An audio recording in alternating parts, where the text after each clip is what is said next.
Videos like these are made possible by viewers like you, who support the channel through Patreon, channel memberships, and stream donations.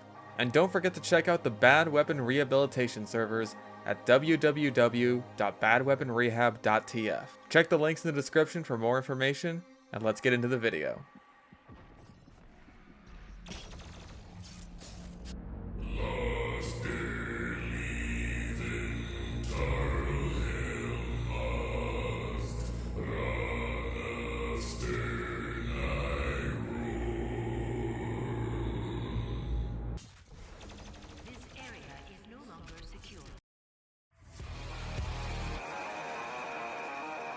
Welcome to Bad Weapon Academy, where we take a look at the worst weapons video games have to offer, and I show you how to best utilize them. Today, we're back in Doom Eternal.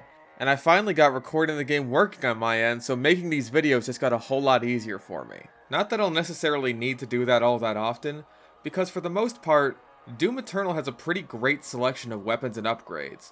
But that being said, I feel like there's usually one upgrade on a weapon that ends up falling a bit short. Today, we're going to be looking at another one of those that I think is held in pretty similar regard to the full auto shotgun, and that's the microwave beam on the plasma rifle. This mod has been contentious since the game's release. Around the beginning, most people seemed to think it was genuinely useless, but over time, and especially with the release of The Ancient Gods Part 1, some people have come around on it, but certainly not everyone. Just why does the microwave beam have such a storied history? Well, let's find out. The meme beam is a weapon mod for the plasma rifle, sitting alongside the heat blast on the same weapon. When you hold down the secondary fire button, you'll lock onto a nearby enemy with your crosshair, and when you press and hold primary fire, you'll fire a large beam of energy at them, which completely stuns them in place and drains their health until they explode. You can actually visualize how much health a demon has left thanks to a meter shown over their heads. The higher the health of the demon,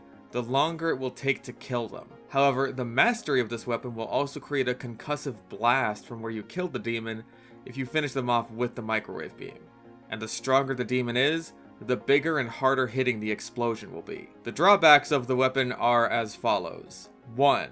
It can take a while to kill a demon, especially anything higher level than the easiest of fodder demons. 2. Firing the microwave beam will instantly slow your movement down, and in a movement shooter that advises you to never stop moving, this is a serious detriment that, when combined with the first downside of a slow time to kill, seriously discourages you from using this as a pure killing tool. And 3. The ammo consumption, and the unfortunate fact that said ammo being consumed is plasma ammo, an ammo pool shared by the ballista, one of the strongest and most efficient weapons in the game. Let's analyze this in further detail. Let's start off by taking a look at fodder enemies, the easiest in the game. Enemies like zombies, imps, and soldiers will take just under 2 seconds and 20 ammo to kill. This doesn't sound so bad. However, simply shooting the demons with the plasma rifle's base fire will be far more time and ammo efficient. You can usually bring a fodder demon to glory kill range in around 5 shots and kill them outright with just 1 or 2 more, with a little margin for error on some of the tougher fodders like mega zombies, but even with them, the base fire is a superior choice unless you blow a demon up in a very tightly enclosed crowd, or happen to catch multiple demons in the same beam. And considering you need to target the demon the furthest away from you in order to do this, it's not something that's all that easy to pull off reliably. Heavy demons like arachnotrons and cacodemons, meanwhile, will take roughly 6 seconds and now 100 ammo to kill. Slightly tankier heavy demons like cybermancubi and pain elementals will take closer to 7 seconds to kill, but still 100 ammo. This means that the health of the demon in question isn't proportional to how much ammo you spend killing it. The only thing that matters there is the demon's class, with the only exception being Pinkies and Spectres. Pinkies will face tank your beam for as long as they like, and Spectres can't be locked onto with the beam at all. This also applies to Spectre Whiplashes in the DLCs and Master levels. However, compared to, once again, simply shooting them with the plasma rifle, this still turns out to be time and ammo inefficient. In practical tests where heavies fought back and moved around, I was typically able to get them into glory kill range in about 70 ammo each. Here on Super Gornest, I was able to take down both a Dread Knight and an Arachnotron with nothing but base plasma rifle shots and still had ammo to spare. And I wasn't even fully upgraded on ammo yet, and my accuracy was far from perfect. And finally, after 11 seconds and 220 ammo, nearly your entire maxed out pool of ammo, you can melt down a super heavy demon like a Tyrant or a Baron of Hell. But this is about equivalent to gunning them down with the plasma rifle anyway, so you win this round, Meme Beam. At least it gets the benefit of stunning the demon in place for its firing duration. Overall, to say this is time and ammo inefficient is an understatement. Simply shooting fodder demons with the base fire of the plasma rifle is faster, substantially cheaper, and lets you glory kill them for health and blood punch charge if you need to. And against heavy and super heavy demons, if all you're doing is holding down the funny meme button on them, this is not only incredibly inefficient, but also dangerous. Because by the time you're at the point in the game where these guys are showing up with any degree of frequency, and you have the meme beam fully upgraded and mastered, so you can even kill them this efficiently in the first place, they're going to start spawning in greater and greater numbers, meaning that 6 to 11 seconds you spend discombobulating their molecules are far more precious. And speaking of precious, ammo. One of the factors that makes it difficult to justify using the microwave beam is the ballista, an incredibly powerful burst damage weapon that uses the same ammo pool. Now, against fodder enemies, the microwave beam is at least more ammo efficient, killing a demon in 20 ammo instead of the 25 used by a single ballista shot. Unless you manage to hit 2 demons at once with the ballista by penetrating them, but that's not a game you want to play since the microwave beam can basically do the same thing if you target a demon behind the one directly in front of you. And these two options are both about as efficient as the other. So yeah, using the microwave beam is just barely more efficient than using one of the strongest weapons in the game against the weakest enemies. Well done, Meme Beam. However, when you get to stronger enemies, then your returns begin to diminish. A shot from the ballista will put both types of prowlers into an immediate glory kill range no matter where you hit them. This is effectively an instant kill for 25 ammo. And as a bonus, you get to see the best glory kill animation in the game where you rip out the prowler's spine like you're the predator. Compare this to holding down the funny button for 6 seconds and spending 4 times as much ammo to do the exact same thing and make him go kerblooey. There's a similar story with carcasses who will be brought into a similar state with a ballista headshot, or just insta-killed outright with a single charge of Destroyer Blade, which not only passes through their shields, but is even more ammo efficient. And Cacodemons can be insta-killed by a single Arbalest shot, not to mention the many other things that are really good at killing Cacodemons quickly. Both of these options are far more time and ammo efficient, and honestly, as long as you're good with your B-hops, even the Destroyer Blade won't screw you over as bad in terms of movement. Now you might be saying, Fish, you're being unfair. What do you expect the microwave beam to do? Just instantly kill a whole crowd of fodder demons? Well, there's precedent for that. Okay, comparing the microwave beam to the ballista is one thing. To be honest, the plasma rifle in general falls off hard once you get the ballista, and its best use becomes breaking through carcass and shotgunner shields, at least for the average player. But comparing 2 mods on the same weapon is another ballpark. And when it comes to that, Heat Blast on the plasma rifle is comparatively extremely simple and easy to understand, yet practical. Simply shoot the gun for a short period of time in order to build up heat, and then press secondary fire to let loose a blast of energy that deals damage in a radius, as well as faltering any demons who survive the blast, which is extremely useful. It's especially nice in the early parts of the game, where you'll still be using the plasma rifle as a means of dealing damage. And even in the later parts of the game where you might only pull it out against carcasses and shotgunners, it's still nice to have as a little bonus burst of damage for when your job against those enemies is done. It synergizes well with things like the flame belt to get a big burst of armor without needing to use a more risky explosive like a rocket or waste a grenade. Or you could use those grenades in order to combo multiple types of falters together, and overall it's just snappy and satisfying to use. The mastery isn't amazing or anything, but it encourages a sort of positive feedback loop where you set off the blast, go guns blazing for a little bit, and by the time you're done, you have at least a semi-charged blast ready to go. The microwave beam by comparison feels weird and clunky, like it doesn't quite fit the game's playstyle. The Destroyer Blade slows you down too, sure, but it also fucking hurts, and it's satisfying to pull off. It's a more balanced version of Siege mode from the previous game. Now you might be saying that the Heat Blast requires ammo to charge up in the first place, so there's no way it could possibly be more ammo efficient than Microwave Beam. Well, let's look at it from a fodder perspective. The Heat Blast takes 20 ammo to charge up each blast, and 60 ammo total for the fully charged blast that also activates your mastery. So let's say you're in a pretty common early game situation where you have a lot of fodder enemies running around, so you shoot off anywhere from 20 to 60 ammo, and then you have anywhere from 1 small blast to 3 small blasts to a fully charged blast to use at your discretion, potentially using this to wipe out multiple demons in a single burst that doesn't cost any ammo itself. With the Microwave Beam, 60 ammo can kill 3 demons. Maybe more if you're lucky and one happens to walk into the beam or get caught in the death blast of another demon. And again, the Heat Blast leads into a positive feedback loop even without the mastery. Blast the enemy, shoot them while they're faltered, charge up another blast, repeat. Or use it in combos with your other weapons, grenades, blood punch, whatever. It's versatile in its simplicity, and I think that's what makes Heat Blast the more appealing option to the majority of players, especially those just starting out. But there comes a time where we all have to step outside of our comfort zone and try out what we've been leaving behind to collect dust. One of the reasons the Microwave Beam is so contentious is due to the release of Doom Eternal's first DLC campaign, The Ancient Gods Part 1. This ballbuster of a DLC introduced a few new demon enemies to the game, and one of them is the Spirit, a non-corporeal being that will possess demons, making them much stronger, faster, and a lot harder to kill. Even if the possessed demon is killed, the Spirit will simply leave its body and take a short time to inhabit another one. The only way to stop the Spirit from continuing to possess demons throughout the entire fight and being a massive nuisance is to go all Ghostbusters on it with the Microwave Beam.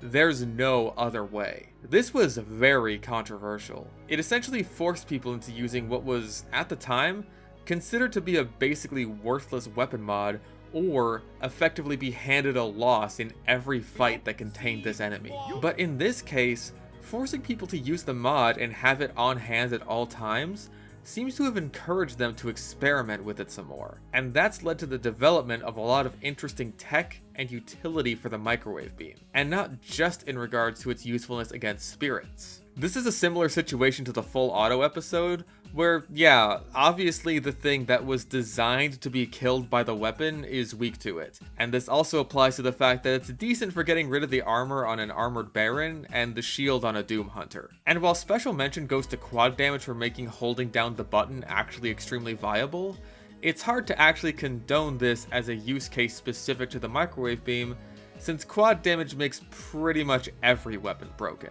That being said, it does lead to a very satisfying positive feedback loop in larger crowds. Pop a heavy or super heavy demon, and that leads to you dealing a quad damage explosion that nukes the nearby fodder demons and greatly damages the nearby heavies, making them easier to pop themselves. Rinse and repeat. But again, the issue here is that quad damage is so ridiculously broken that pretty much anything would work out here. And there's a reason that outside of Horde mode, where you'll get a hell of a lot of these interactions, the quad mode power-up is fairly rare. So yeah, these are objectively very useful ways to use the weapon, but there's no satisfaction being told something that the game already tells you outright. And it's not satisfying for me to write and research all this shit and tell you to use it on the thing that was specifically created to die to the weapon mod. Roll credits, bye bye. So let's talk about what the community discovered when they had to make do with the meme beam. For one thing, the ability to see enemy health is pretty useful for multiple situations, including actually killing with the Microwave Beam itself. Simply locking onto an enemy without even firing at them will let you know how low their health is. And for enemies like possessed demons or super heavies, this can be a big help in seeing just how much longer you have left to kill, particularly tanky ones. But if that number is low, then you can skip most of the ammo and time wasting of beaming them down from the start, and then finish them off with the Microwave Beam after you've comboed them in order to take full advantage of the concussive blast that enemies will give off upon death. For super heavies especially, this is a room clearer that will make Heat Blast look like a girlish sneeze. You know the kind, the one where she says she's sneezing, but it sounds more like the noise that a hamster would make if you squeezed it too hard. Keep in mind though, it's not all that easy to get into this position to begin with. See, when enemies reach their glory kill state, their health is set to a point that's decently above 0 and not nearly close enough to be convenient.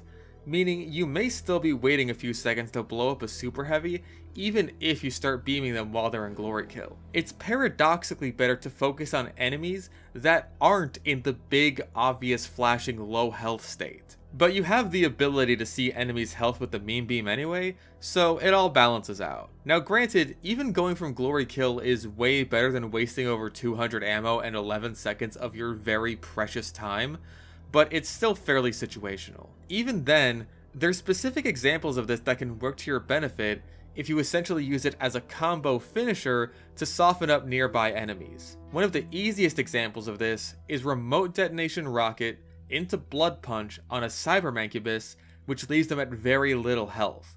Perfect for a microwave beam finisher, which can create quite the explosion and leave the Cybermancubus with basically no time to fight back. This function is also generally helpful for things like target priority to make sure that you have the right enemy in sight for encounters that have multiple tough enemies. And that's pretty nice, because when you have 2 Barons running at you, you're not going to be able to tell which one has more damage on it just by quickly glancing at it. On the subject of the concussive blast as well, you can use other enemies to make use of it against tougher ones.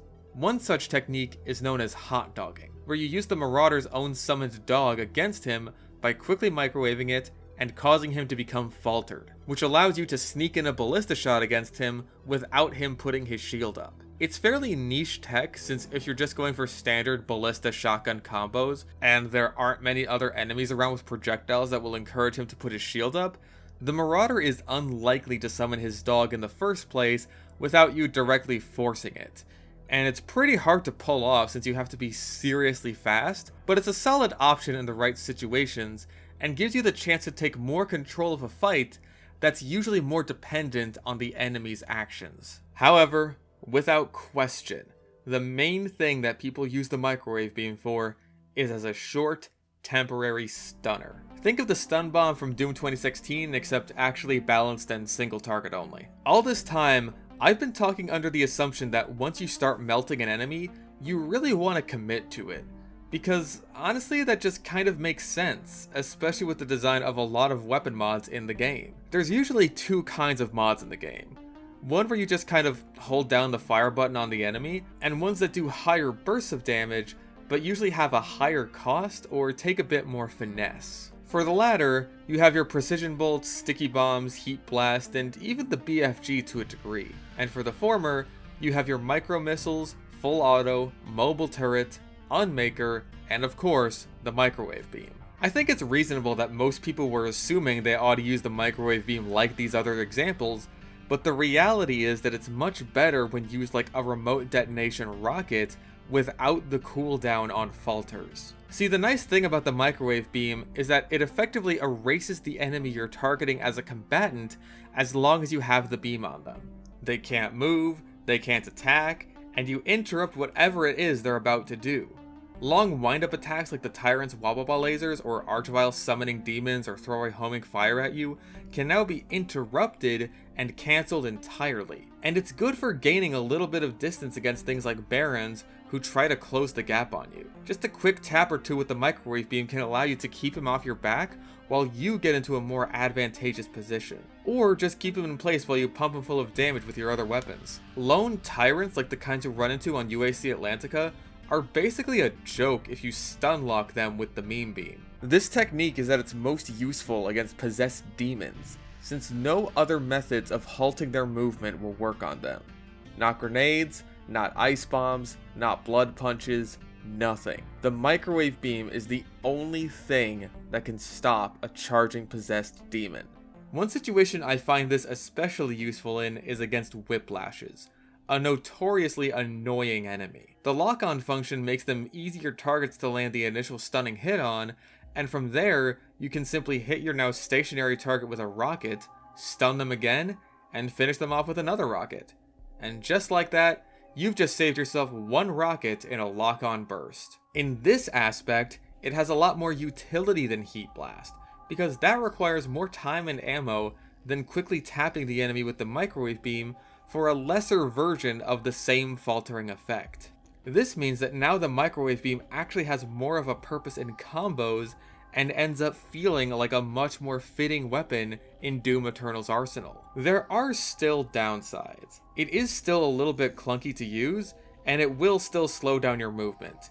And unlike B-hopping with the Destroyer Blade, there's no way around this. You can't preserve your momentum with the microwave beam. It just doesn't work. And of course, there's still the issue of ammo conservation. Microwaving too often will chew through your ammo supply, especially if you're using all of this tech as often as possible in tandem with the ballista. And when you're up against spirits, the main thing that you're meant to use the microwave beam against, it can be pretty frustrating to run out of ammo right as that spirit is on his way to a mancubus you'll have to chip away at like a marble statue for the next few minutes or die trying. Obviously, if you're on top of things with your ammo management, then it's no big deal.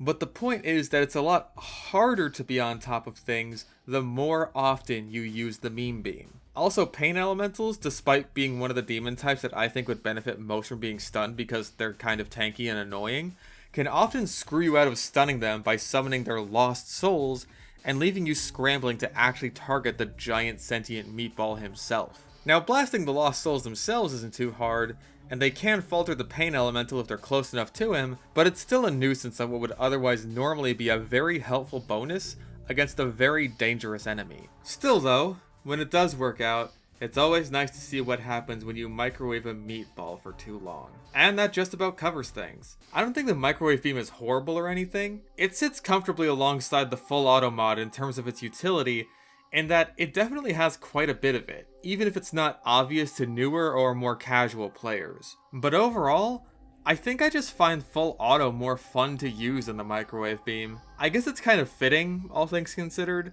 but whenever I use this thing, I kind of feel like I'm on a leash. Like I'm being held back and not allowed to go all out. Just this once. That is not the feeling I get with full auto. And I'll pull that out for fun way more often than I'll do the same for microwave beam. It's just not something that fits my playstyle all that well. But for those that really vibe with this weapon, go out there and find out if it's a good idea to microwave demons and tell them Fish sent ya.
Oh, I'm stuck.